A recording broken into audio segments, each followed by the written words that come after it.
Wholesale accounts often have a minimum order value.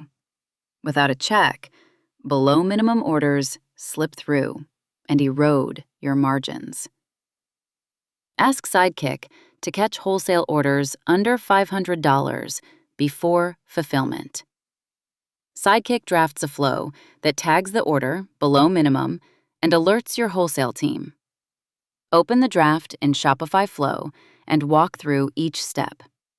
It starts when an order is created. No extra trigger setup is required. The condition requires the wholesale tag and an order total less than $500. When both are true, Flow adds the below minimum order tag. Then it sends an internal email with order details and a direct link to review before fulfilling.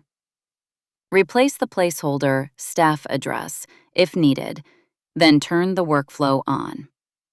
Once active, every qualifying wholesale order under the minimum is flagged automatically. Open the order in Admin. It stays unfulfilled until your team reviews it.